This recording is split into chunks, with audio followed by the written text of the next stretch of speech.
Bonjour chers auditeurs, ici Éric Lantier au microphone et bienvenue au Tour d'Horizon.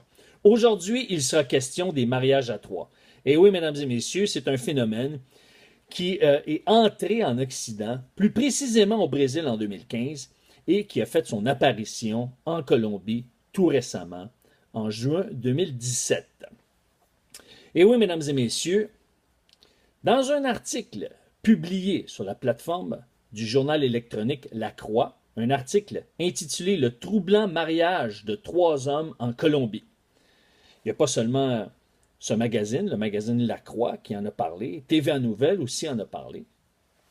Et ce que TVA Nouvelles nous dit à cet effet, mesdames et messieurs, c'est que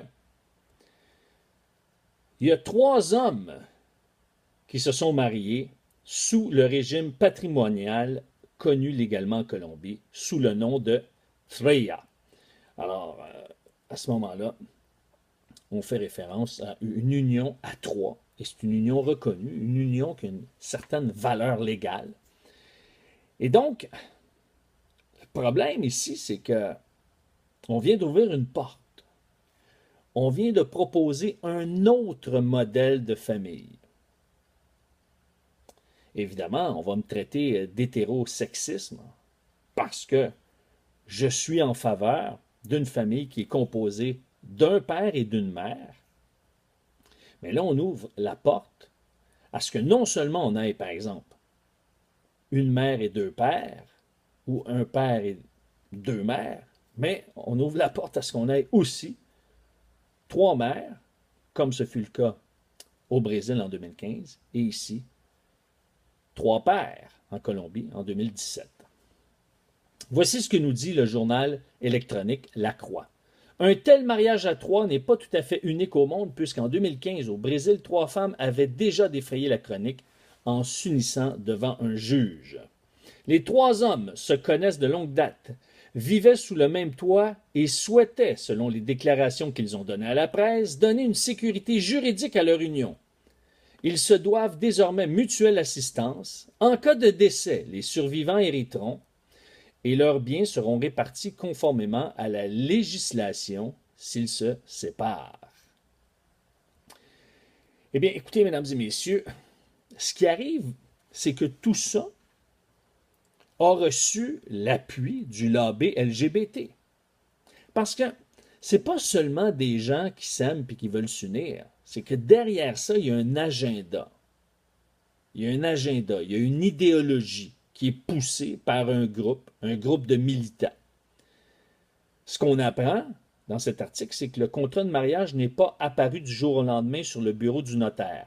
Pour préparer ce cadre juridique de leur union, les époux ont reçu l'aide de l'avocat German Umberto Rincon Perfetti, qui défend depuis plusieurs années les droits de la communauté LGBT en Colombie. Donc, voyez-vous, il y a un réseau organisé qui travaille à ce que, année après année, au travers différents pays, à travers le monde entier évidemment, on puisse faire avancer la cause des groupes LGBT. Maintenant, moi, j'aimerais ça, avoir autant de ferveur et de zèle juridique auprès des gens de foi et des citoyens de bonne foi qui veulent, par exemple, protéger et promouvoir nos valeurs.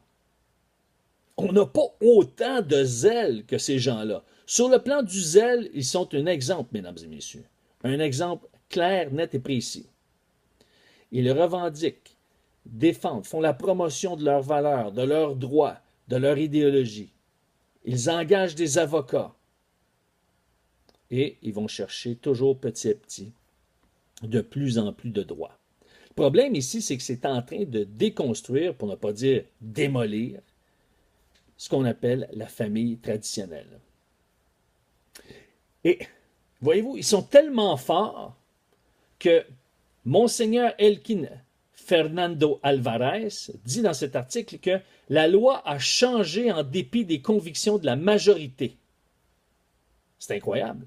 Même si la majorité est contre, ce lobby a réussi à amener un autre statut, le droit de marier trois personnes pour former une union. Et donc, le document, selon le magazine La Croix, est un savant mélange de droit local, de principes constitutionnels et de concepts inspirés du droit international. Donc, ils ont été chercher chaque centimètre, chaque élément qui pouvait constituer justement leurs droits, ils ont été les chercher, ils ont bien ficelé ça pour arriver à leur fin. Et donc, ce que ça nous montre, mesdames et messieurs, c'est que lorsque moi j'ai été interviewé au début des années 2000, lorsque je mettais en garde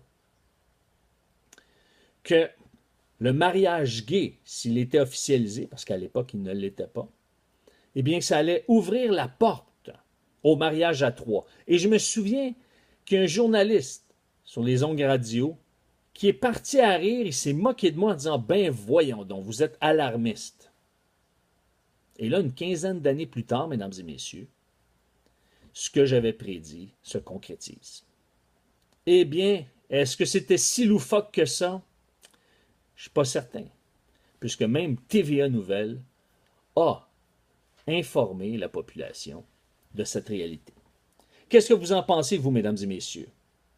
Est-ce que le Canada devrait légaliser le mariage à trois? Est-ce que vous êtes en faveur? Est-ce que vous êtes contre? J'aimerais vous lire sur ericlantier.net. J'aimerais avoir vos réactions à cet effet. Sur ce, chers auditeurs, eh bien, je vous dis à demain.